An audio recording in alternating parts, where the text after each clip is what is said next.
I tend to believe that anybody feels the way we do about our girls and all those courts we're traveling to. And all the roads we drive, all the states we see, we've been volleyball'd all so desperately. I said maybe we're gonna be the ones to cheer them on. We're lost in this volleyball. Chapter 15. This is Volleyball'd. We're the Medinas. I'm Carlos. And I'm Allison, the normal one. That is kind of true. Most of the time. Most of the time. I was watching a Netflix documentary on these evil influencers, and I couldn't help thinking, could that ever be us? Because they were completely fake in terms of they were actually like really bad people, but they put out like that they were this perfect family, and in the background they were actually just terrible people. And so that hasn't happened to us, but there's always a possibility.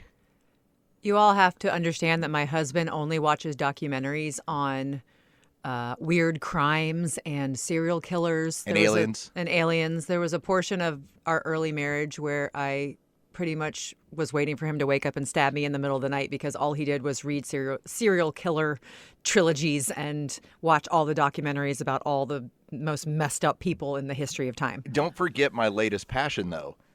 How did those pyramids in Egypt get built? Do we really know? Isn't it a giant mystery?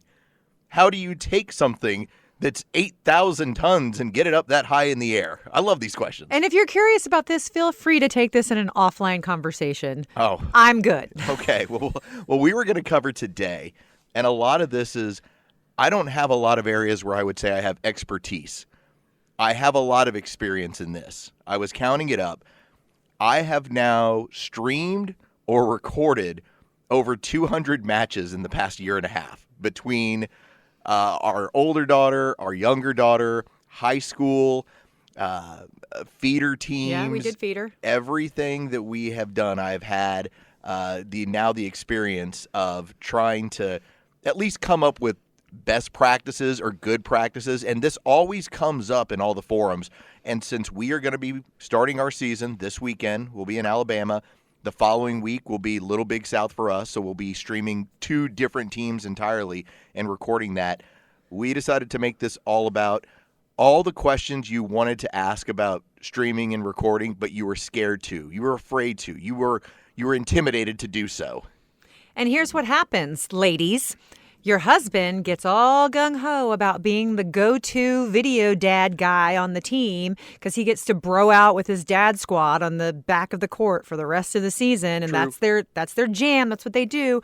So every year they're the first ones to raise their hand and say, yes, I'm that guy. I'm going to do it. And then you have 2 girls who play volleyball, and half the time they're in 2 different places at the same time. And guess what?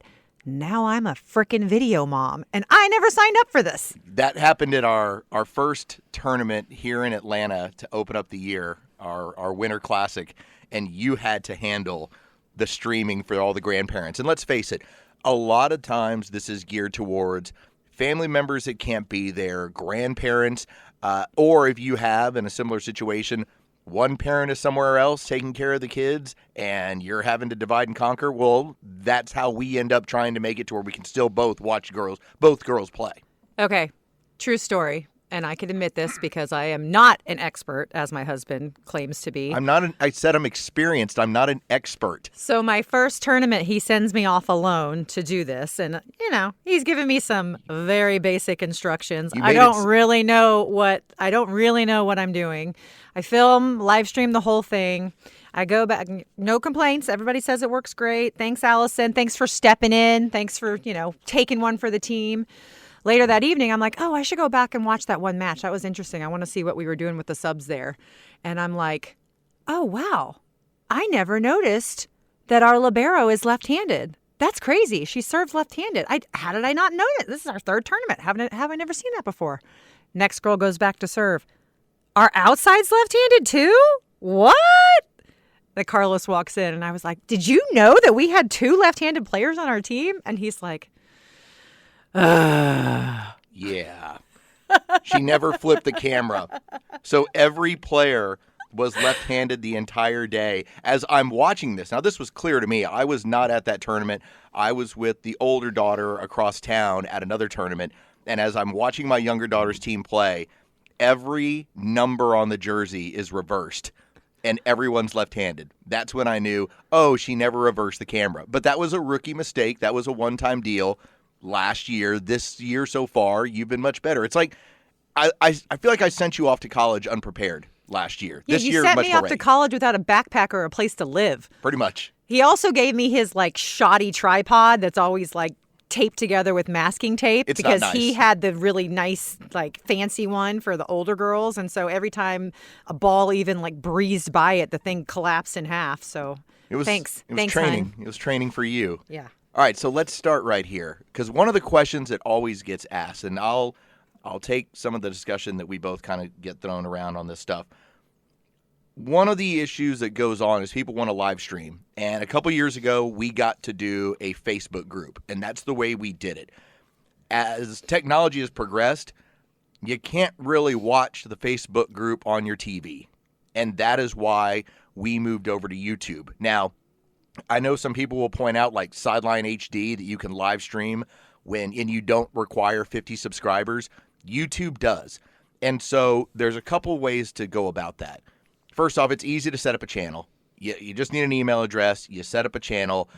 You have it on your phone. You can have it on a device. And what you do from there is you ask the other parents to subscribe. And that's how you get to your 50. Now, if you find that you're a little short, I'm not suggesting that you do this. I just know it's available. There are some sites where if you need to maybe purchase a few extra subscribers, you can do it for a couple bucks. Now, in the social media world, that's a no-no. When you're talking about streaming volleyball, I don't see it as a big deal because you're not trying to market this or sell it. So I don't have a big problem when parents say, hey, I'm 30 short. I'm like, take the $3, go to this site, buy yourself 30 subscribers. Again, if you have to. But it's a way to get around some of these scenarios. Okay, so while we're on the topic of live streaming, let me ask you, because you set it up this way, I have no idea how this part works, but obviously we are filming young girls in tight shorts, right? So True. A lot of people are a little cautious about their 11-year-old being live broadcast on a channel like YouTube playing sports. So explain to everyone how you have set up our live streams so that they are accessible to only our group. What we have done in the past, because we are talking about having minors, and I'm right there with you. I don't want to just be broadcasting out other people's children. So we typically have a private link that we're using. And when we then archive the matches, we only set out a private link so that if you're looking to access the YouTube page to go see what your team did, you're not just able to go to YouTube and pull up the team page and find your daughter's match. Instead, you have to have the individual link. And so that is the way we have gone about at least having a little bit more privacy. I haven't had any of the parents ever say to me, I'm not comfortable with my kid being out there, but I'm the one who's always pointed out, I don't want to be the person, especially when they were 12 and 13 and 14 years old. That's the way we did it. And so you can get around some of this stuff. For instance, if you do use a Facebook group, you can isolate the amount of people that are on it. The problem that goes on with Facebook is that if you're looking for a lot of those third-party devices as far as like keeping score, Facebook doesn't allow them anymore. So we would use SportsCam, and then 1 year suddenly it was no longer supported. So that's why we went and made the jump to YouTube. But we have built in some parameters, me and some of the other dads when we started working on this, to make sure that this stuff just wasn't out there so that your kid wasn't just swimming around in social media. So Carlos uses SportsCam and tracks the score throughout each and every set, each and every match, make sure that it's aligned with what is seen on the table. Me, on the other hand, I'm watching the game, okay? I set up the camera, I hit record, and then I go sit my happy butt down and I yell for my kid because that's what I'm there to do. And I didn't sign up for this job. But there are a lot of different apps and software platforms out there that you can use, whether you're using YouTube or anything else. SportsCam is the one you like. SportsCam, again, Sideline. There's a number of ones that are available, and you can always just search these in an app store or in any of the forums. It's really just a level of comfort. The reason why I like SportsCam, and I really should have them like endorsing us, it's because they have a remote feature, and it works pretty well where I can stream the match on one device. In this case, I typically am using either a phone or an iPad, and I can use another phone, namely my daughter's phone, to keep score. So then I can go stand wherever I want. I don't have to worry about hitting and updating the score, on the pad, on the phone. And even if, when all else fails, because sometimes if you don't have a great signal in a facility, then you might not be able to live stream. You might just have to record to the phone. You might not be able to use some of the extra apps that you have. If that's the case, go old school. You and I both have the scorecard app on our phone. And so that's for the grandparents, where we will keep score on our phone and then flash it at the camera periodically so that everyone knows what the score is. Oh my gosh, because we have 6 grandparents and they all love to watch, right? So we've had it where the scoreboard wasn't working, and apparently Carlos was not showing the score often enough with his phone. So I get blasted with text messages. What's the score? Tell him to show the score more. And it's like, you just have to ignore them. It's a way around it because, and there's another thing. If you happen to be the person that, whether you're live streaming or you're recording for Huddle/Ball Time, now everything obviously is Huddle, you're going to deal with other parents that are saying, hey, why isn't the live stream up? Yes, it'll make you a little bit crazy because sometimes you just can't help it. You're playing in a place where there's too many people. You're playing in a place that doesn't have good enough cell phone service. You're playing somewhere where maybe their Wi-Fi isn't very strong. And so you will have streaming issues. And so what I've now gotten used to is I'm typically recording on one device and then I'm streaming on another. We'll see what happens in Alabama this weekend if I can perhaps be able to set that up the same way. But a lot of it, again, comes down to it's on the floor and where you got to get. So what are your go-to devices for what you choose to stream from versus what you choose to record the match from? Because you'll obviously upload that later. So the most obvious that I think people kind of lose sight of, our phones are so technologically awesome these days. The cameras on these phones are incredible. And so you can go out there and buy a GoPro. That's if that's what you want to do. We've seen people that have a really cool GoPro setup. But what I have now just gotten used to is here's my phone for whether it's the stream or the record, and then here's an iPad for either the stream or the record, and use those two in conjunction. For me, I'm doing both, but a lot of times a lot of the teams will split it up. So maybe one dad's in charge of the live stream and getting that up there. Then you'll have the huddle parent. To me, my priority is not the live stream. It's the huddle so that the girls can go back and look at their matches. The coaches can look at their matches. If I'm going to say that I want to make sure to have the best setup possible, I'd rather have it for what the girls are going to use for their highlights and their review of the matches rather than my stream. My stream ends up being it's great when we have it. It's fun for the grandparents, but it's not essential to the team like the rest of the data is that the girls want. So, okay, data is a great word. Live stream, you can kind of use whatever device you want, right? But when you're recording, you have to use a device that has enough gig space to get through an entire match, right? So yeah. How do you kind of test the waters with that before you start recording live on site and get yelled at because you only got a third of the match? All right, so here's the fun one of this. And we found this out. It was a challenge last year. It was our first year that we ever used Ball Time, and I'm a big fan of it. Now that Ball Time's been acquired by Huddle, it's essentially the same system. It's just on the Huddle platform. One of the things that's always pointed out is that, yes, you can choose to record in 4K, but the files are going to be massive. And when it comes to what gets uploaded to Ball Time /Huddle, that's 1080. So you're just basically making it harder on yourself, and you're creating matches that might be 30 gigs in size.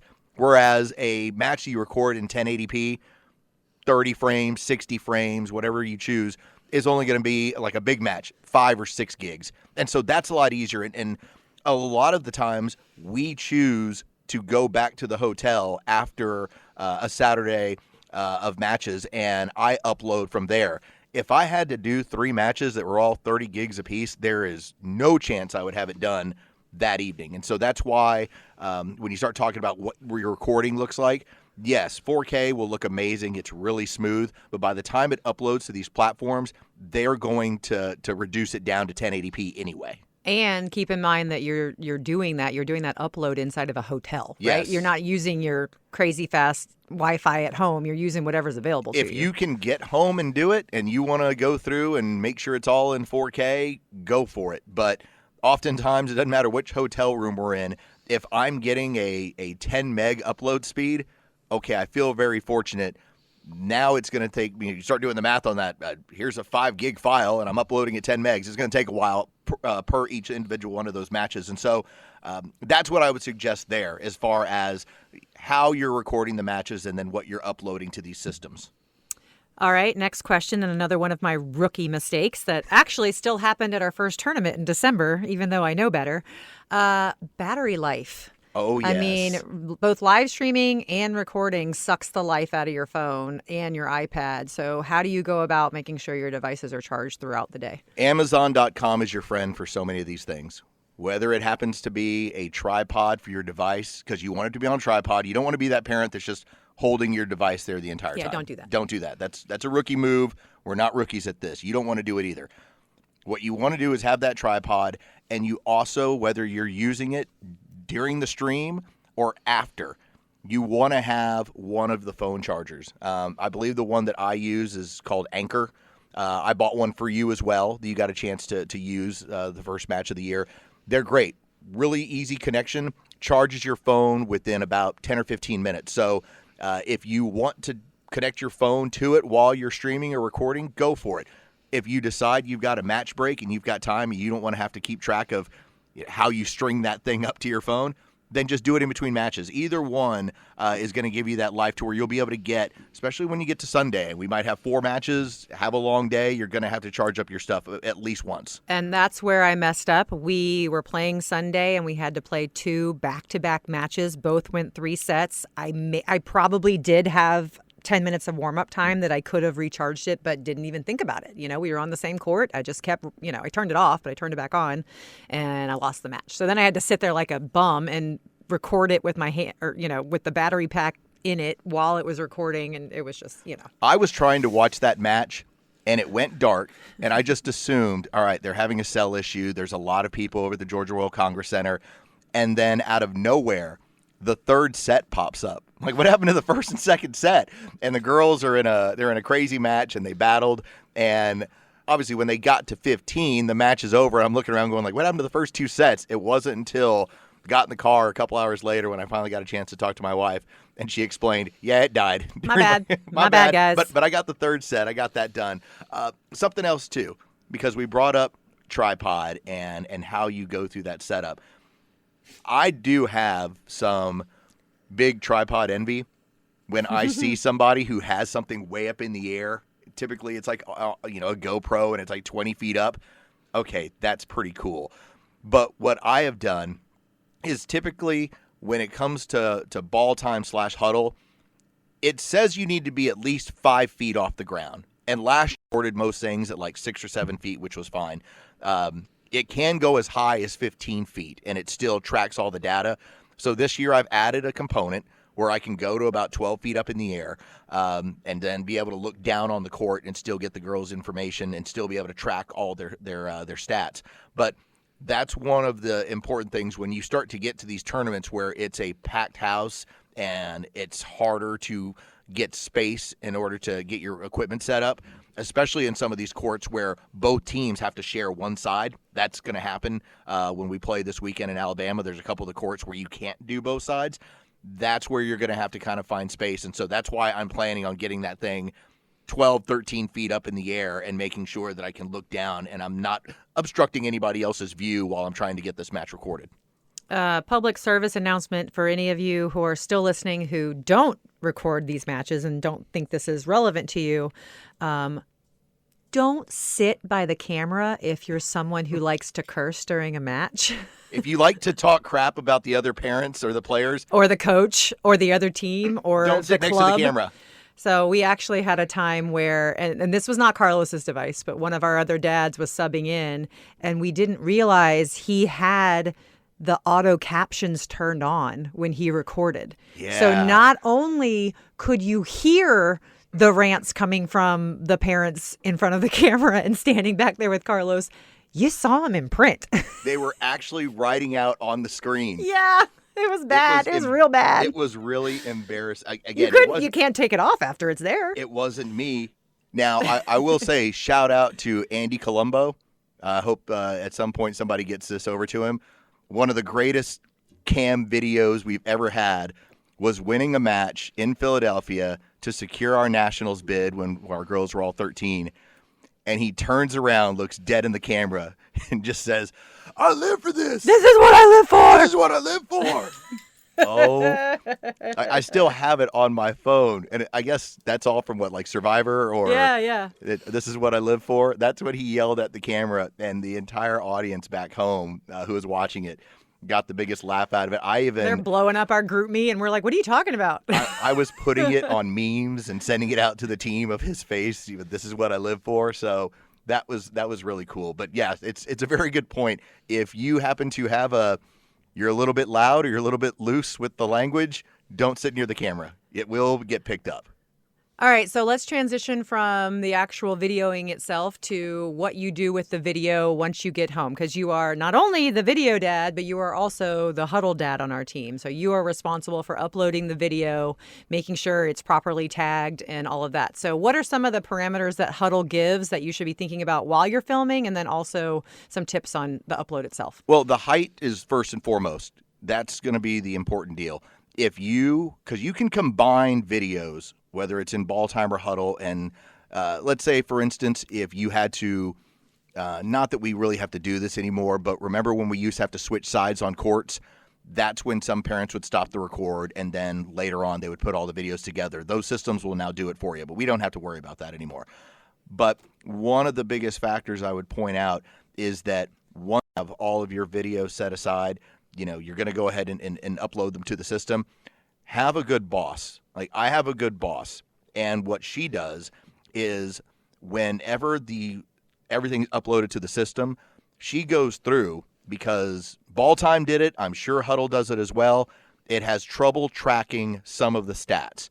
And so my boss, Allison, actually goes in and, like, for instance, double blocks. Some dads, I was actually talking to one of them, a good friend of ours. He was asking me about, well, who gets the credit for a block in this scenario? And I said, both girls do. If both girls jump together against the same hitter, they would both get the assist on the block, yes. And so the system does not track that very well. So when you first upload and your matches are there, it's going to ask you to clarify as far as, was this a block?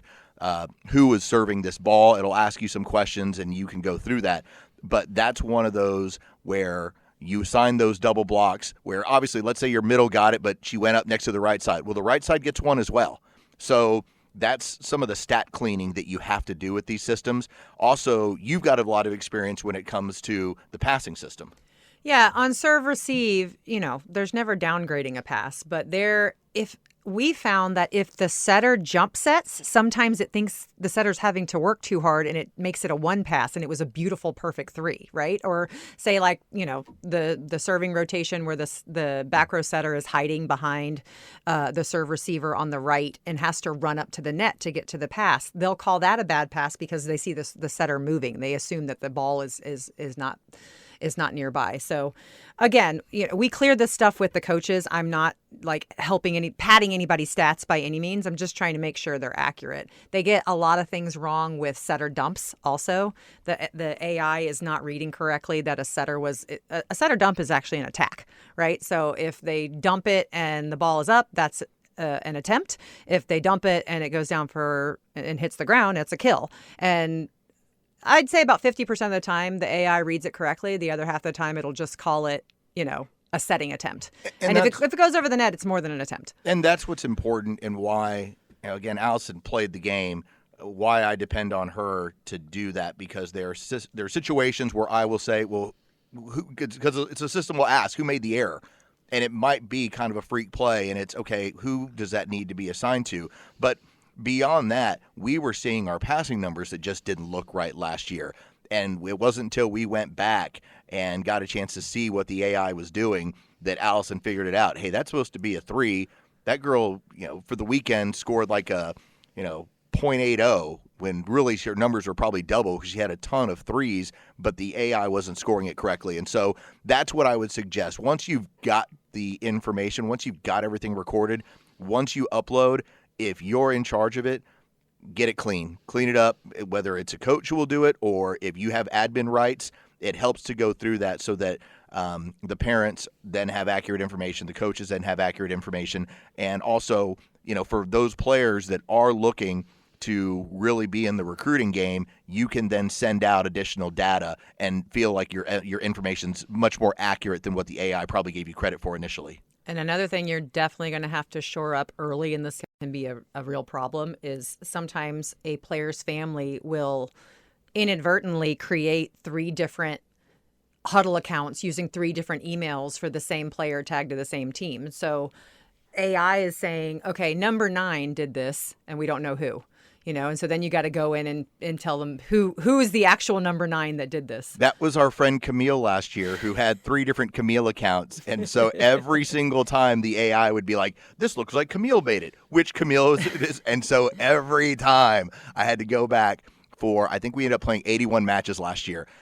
81 times I had to be like, it's this person and it's this account. So it does help. Once, if you do have, I guess it's the admin / coach's ability on Huddle, that's where you can get that stuff cleaned up. It's a pretty simple interface where it's a team roster, and you can go through and make sure that the roster's clean, and so that the AI will assign the data to the correct player as far as what their number is, because that's what it's looking for. Which, another little tip from experience, dads or moms, if you're doing this, by the end of the season, you will really have a problem, and you won't like the girls that have long hair. Oh, it's true, because it hides their number. Hides their number. Every time they're like, which player served this ball? Which player blocked this ball? Because they can't read the number, and they're not doing it by your, body type. They're doing it by the number. So that's an interesting trick as well. All right, is there anything else we need to cover? Like, that seems like a good starting point for everybody. You find the system you like, but I will tell you, the reason why I like these systems the way they're set up now, it's easy to create highlights. I've heard from a number of different college coaches, not everybody's crazy all the time about getting Huddle information. Like some people will look at your Huddle stuff, but it does make it easy if you do have, whether it's an Instagram account or if you've created your own YouTube page, it makes it very easy to upload those 30-second, those 1-minute videos, those quick highlight films. And so that's why, like I say, it's so important to me to get a good record of what the girls did, so that when they get home and they want to highlight some of the stuff they want to do, or they want to send it to particular coaches, they have a good looking video to do that with. Yeah, you used to have to go back to the video, pull the clip, find some platform where you could string them all together. You can do, like Carlos was saying, you can do a 10-second Instagram reel in about the same amount of time. You can create it in 10 seconds. You want a longer one? That only takes about 30 seconds. It's so great because you can customize, you can put them in the order that you want. Top 10 plays from the weekend, top 10 kills, top 5 passes, best defense. I mean, it will do whatever you want it to do. And that makes it so easy for these girls who are trying to, promote themselves and get them out there on social media. All right. So let's make it a tournament weekend. Why don't you take us out? Guys, we're going on our first out-of-town trip. I'm so excited. I just packed 2 of the 4 of us, and I got a little bit more to do, but finish our work day tomorrow, and we're hitting the road, and good luck to everyone playing this weekend or the weekend after, and let's go. Today is gonna be the day that we run out of cash. Watching every serve and kill, it's a total smash. By now you should have somehow realized what we've lost. Our free time's gone, it's all for volleyball at any cost. I tend to believe that anybody feels the way we do about our girls and all those courts we're traveling to. And all the roads we drive, all the states we see, we've been volleyballed, oh, so desperately.